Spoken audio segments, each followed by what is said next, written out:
Let's begin with C programming. It was developed by Dennis Ritchie in the year 1972. Prior to learning C programming, let's see what is a program. Suppose you want to find the area of a circle. So many times you have used such type of thing in the internet. So here I need to provide the radius of the circle. Let this one is 5.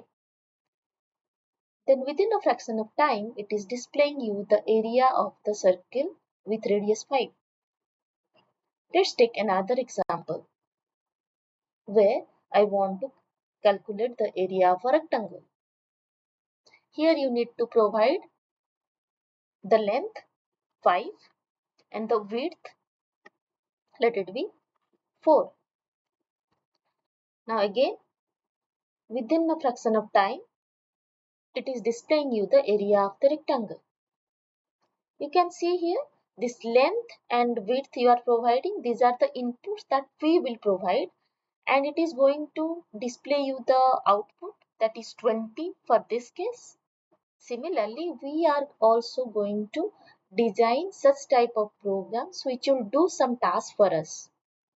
Now let's learn what is a language. For example, English. We use English to talk among each other.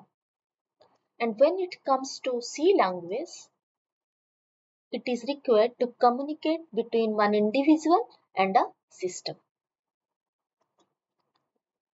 Let's focus on English.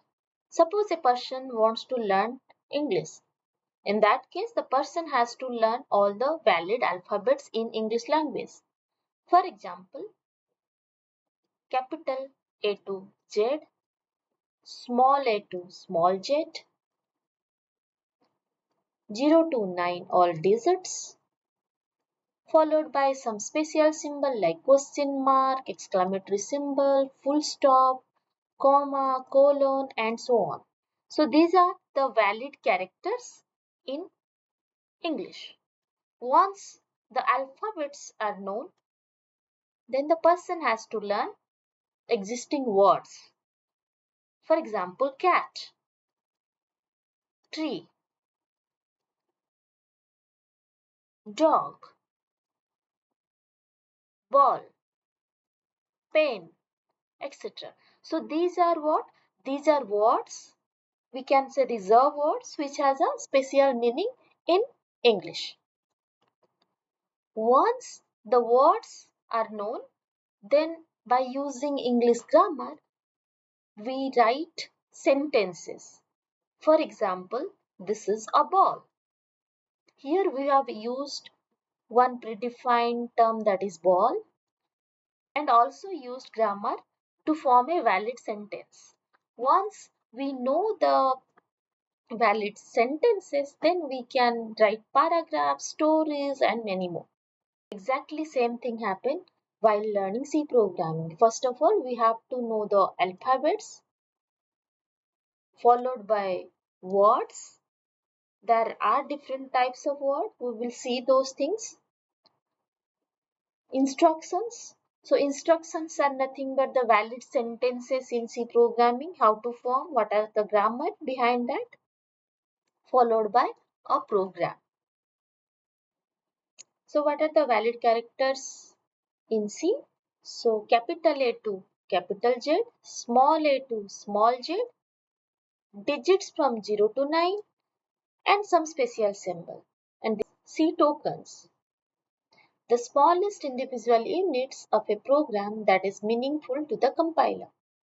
Prior to jumping into these buzzwords, let's begin with a very small program. Let's begin with a very small program in C. For that, I am going to use an online compiler. So this is a very small program. If I'll click run, then it will show you the output. So this program is printing try programmist.pro. So here you can see double forward slash. These are comment lines, and these comment lines are not executed. So you can remove this one initially. So you can remove these things. You can see now suppose again I am running, then still it is showing you the same output. Suppose I want to print hello instead of this try programmist.pro. In that case, within printf, whatever is written within double quote, I will replace that one with the word hello. Now run the program. So the output is now hello. So from this it is clear that within this double quote, whatever I will write, that will directly come as output. So I can write hello world, click on run. So now the output is now hello world. So each individual unit in this is known as what? Is a token. For example, you have int, main, this curly bracket, printf, return, all are tokens. Now tokens are categorized into different types. Each token we can categorize. So for example, hash is a special symbol. These angular brackets, curly brackets, double quote, semicolon, closing curly bracket, these are special symbols. When it comes to int, return, these are keywords. This main, printf, these are identifiers. Similarly, here we have identified few tokens. In order to identify each and every token of any C program, we have to learn all this individually. So in the next video, we will talk about these tokens.